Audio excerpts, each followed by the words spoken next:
Hello, Renee Flamond here. You guys, as we go through life, surrounding ourselves with sometimes unhealthy people, toxic people, you inevitably get advice from your family and friends if you seek it, right? Everyone tries to help you, they love you, they're trying to give you advice. And the funny thing is that even though these people may not know the first thing about narcissistic personality disorder or the terminology that surrounds that disorder, the advice, some of it can be spot on because they do see the twisted truth of the toxic person, maybe more than we do. I think definitely more than we do because they're not in it with them. Right? You can see things more clearly probably when you're not in something. Now, in saying that, it's not that me and my people, we don't discuss people as narcissists. In other words, anyone toxic that I've talked to somebody else about, it's usually because I'm at my wit's end. Because the nature of a toxic relationship is you keep a lot secret because you're embarrassed. You don't want people to know yet because you're dealing with it. You think you can work it out with them, whatever the case is. But when you finally have had enough trouble in your life with a relationship, any kind of relationship, partner, family, friend, you generally start to confide in someone. I hope everyone would have someone to pick, right? And you start to tell people. You have to get it off your chest. It could be the latest fight, the last infraction. You're stunned at how they behaved. And the narcissist, the toxic person, is standing firm, going off how crazy you reacted, and they're not even acknowledging what they did to you at all. So you have to talk about it. So you get to the point that you do confide in people. And I got to tell you, I've gotten advice that has helped me pull through. And it's not framed in the language that we often use here regarding the disorder, but that's why I want to share it, because you may be getting advice in your life that sounds kind of like it could help, but it might not be framed in our language. Not everyone knows about this disorder, okay? But I wanted to share because you'll recognize it and you'll realize that people see your situation. They see. They see the narcissist, they see the toxicity, they see what you're going through. Those around you, they can tell if something isn't right. They can tell. The people that spend time with you can tell. And we all go through this thing where we think that we're hiding everything and no one knows. Your mood is affected. Your face is affected.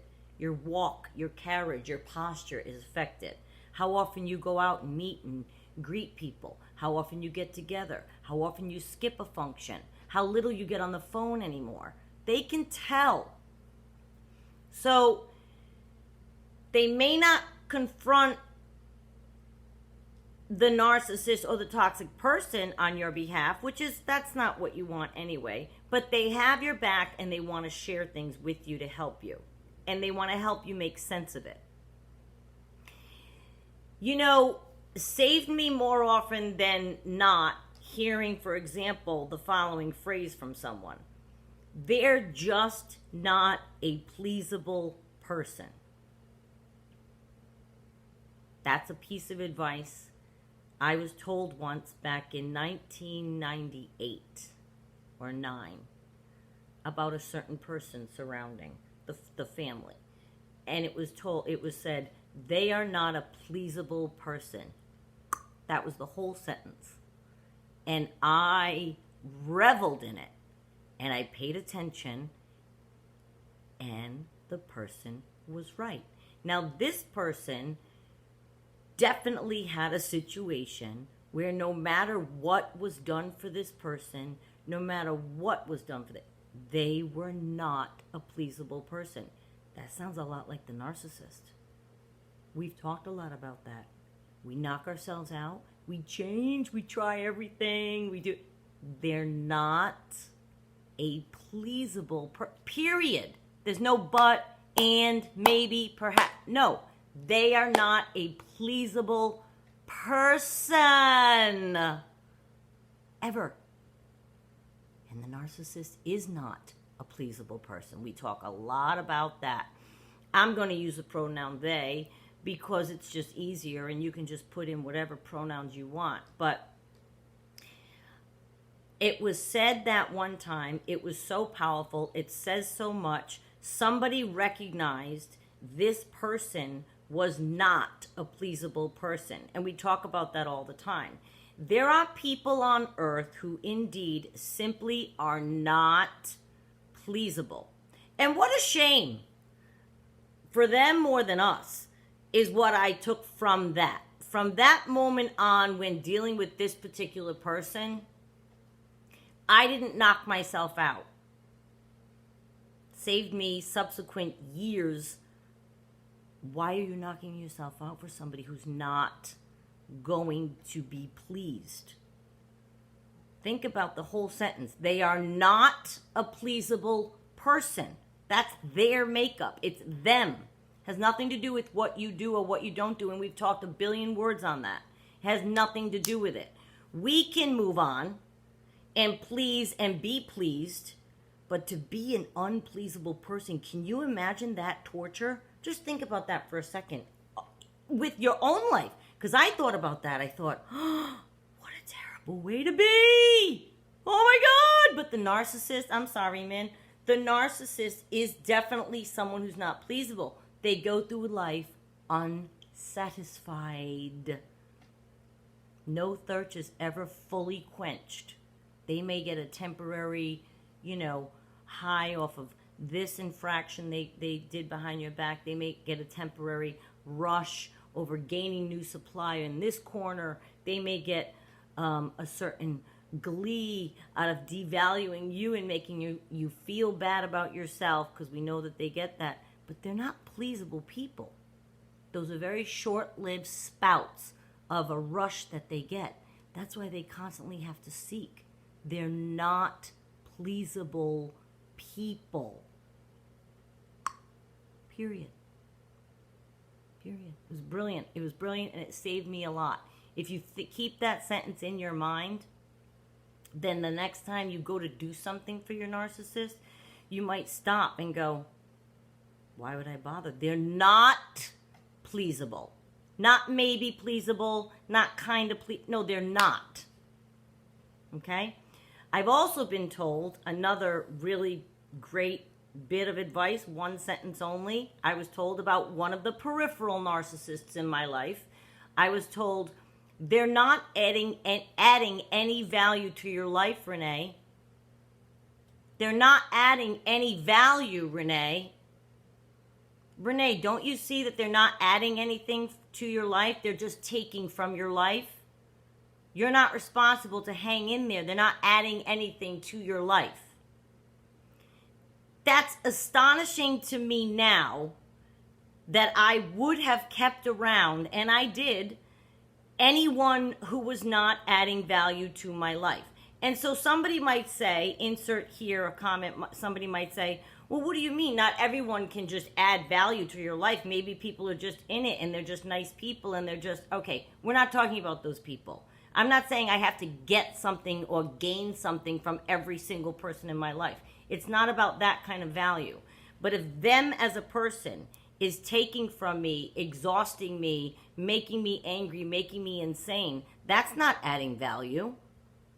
I have very good friends. I have a very full life, family, friends, right? In the capacity, the people around me that I've chosen to keep in my life, I have zero complaints of those people. Why? They add value to my life. Just having them in it, knowing them, talking with them, having them share their time with me.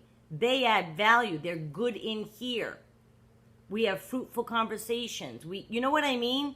So it's not about what can you get from people. That's not the value I'm talking about. But when you have somebody like a narcissist, not adding value to your life is absolutely, absolutely 100% applicable. And the person about whom this was said, I didn't say to that person, I think they're a narcissist, I have this channel, I talk about... Nope, this person still doesn't even know I have this channel. And they're one of my closest people. But that's a sentence that's been said to me several times about peripheral narcissists in my life. Renee, you know, they're not adding anything to your life. It's okay for you to not spend time with them anymore. It's okay for you to pull back. That's understandable. They cause you trouble every time they're near you.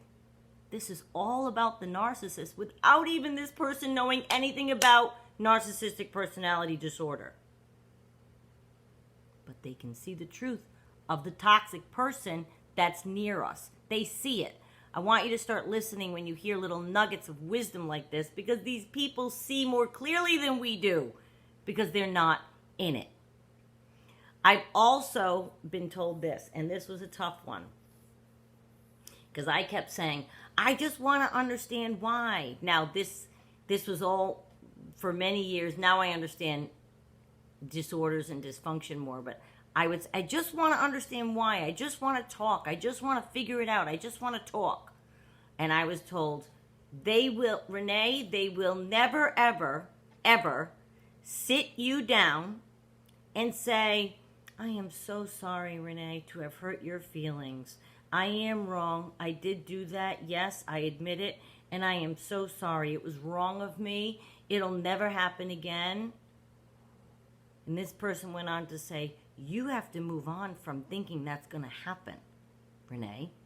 This person isn't capable of that feeling. And the person that gave me this advice knows nothing about narcissistic personality disorder, and we don't talk about things in those terms. Because I'm not on earth to try to be the mouth of narcissist to every single person that, you know what I mean, when somebody learns something new and that's all they talk about. Like if you ever meet somebody who's on a keto diet, oh my God, you can't go in, that's all they talk about. I don't want to be the person that constantly talks about NPD to everybody, but I do listen to what people say about people that I think have narcissistic personality disorder, because I find it very fascinating that their advice can be so spot on. So this person went on and on to say, you will never get that. And it took me a while.